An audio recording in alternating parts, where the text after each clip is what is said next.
Well, I'm Alan Dale from Gale Force Winds here, day 2 of Maritech 2025. Such great conversations happening all around the room, great collaboration. You know, there's one collaboration in this room in the country right now that I think we're really due an update on. So I'm so excited to have my next guest with me. So Derek, why don't you go ahead and introduce yourself? Tell us what you're up to. Okay, thanks for having me. Always a pleasure. I look forward to these events just for this chat with you. Great. So Derek Buxton, Vice President of Business Development of Vard Marine.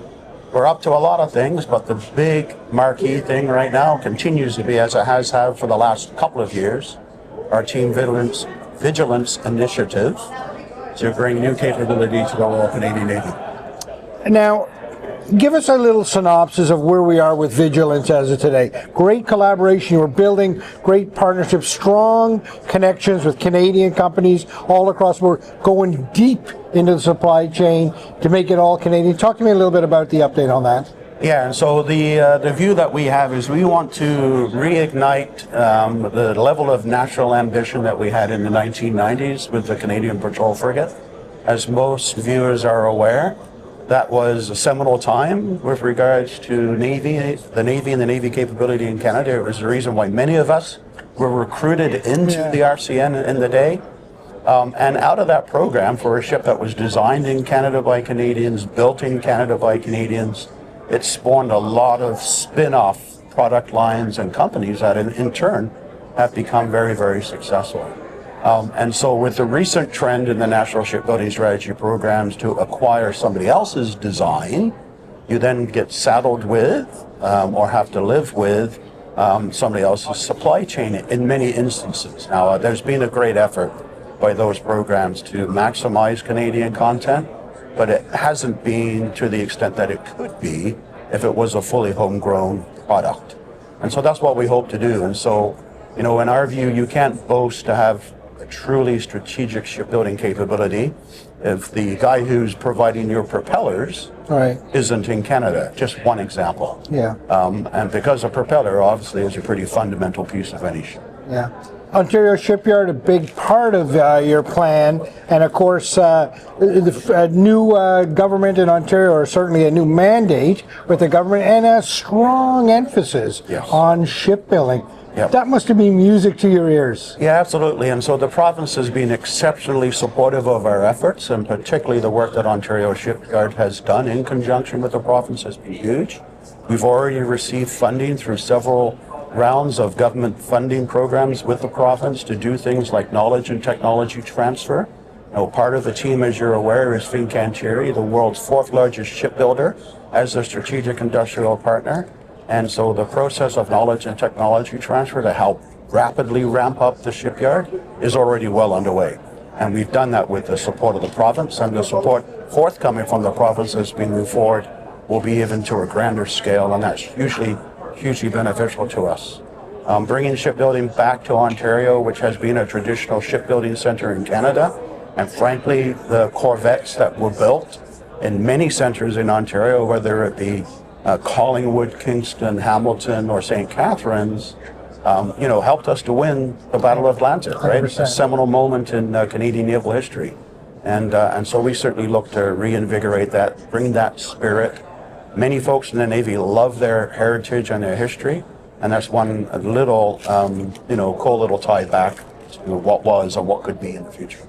Are you getting good reception on the concept across government lines and receptive to what we're talking about here? Yeah, and so our value proposition is multifaceted. It's not just about the product, because we know the Navy still has a lot of work to do to understand for themselves precisely what it is they're looking for and what they need. And so we're not trying to foist a pre-baked solution on them. Mm-hmm. What we're presenting is a starting point for a discussion that will eventually get us to the point where the Navy goes, yes, that's it. That's the ship I need. That's the ship I want. And we believe we have the only team in Canada that can do that here in Canada and produce a truly homegrown ship. Hey, Dirk, that's a great approach, right? It's not so much saying we've got this, do you want it? It's this is the team we're putting together. Here's some concepts for you. Let's start this dialogue, right? Yeah, and it's in keeping with the narrative that the procurement system is broken and it takes too long to procure military equipment. And what we're offering, quite frankly, is something that we offer routinely to all of our naval customers around the world. Right now, there are 6 naval new build programs in various corners of the world that are using Vard Marine designed ships. They're being built, and those are ships that are designed right here in Canada for foreign customers. There's absolutely no reason why we can't and shouldn't do that in our home country. And so when you talk about a long procurement process, what I'm pitching is a project definition phase that lasts 6 weeks, and that's what we do for foreign customers. We start with a reference point. We then have a discussion with the customer about what they like, what they don't like, what standards they would like the vessel to achieve. We go away in sort of a rapid prototyping methodology, come back in 2 weeks and present that updated version. If they still don't like certain aspects of it, we do some tweaks, come back in a week, and more often than not, that second visit back, they go, yes, that's it, that's a ship I want. And if we can do that in 6 weeks and then have requirement stability with no input and change thereafter, then we can hit the ground running and we can very quickly deliver new capability. Yeah, this is exactly what everybody's talking about, is to speed that whole process up. And it sounds like you've got it. You know, Derek, when we talk about vigilance, we've got some background knowledge to it. We're at a forum here where everybody understands exactly what you're talking about. But there'll be many Canadians that will watch this, and the concept of vigilance they don't resonate. Could you, in a few sentences, just describe what vigilance is that somebody can talk about at the average kitchen table tonight? Yeah, and so I think the best way to put it would be our response to what the Canadian Navy is now calling the Continental Defense Corvette Program.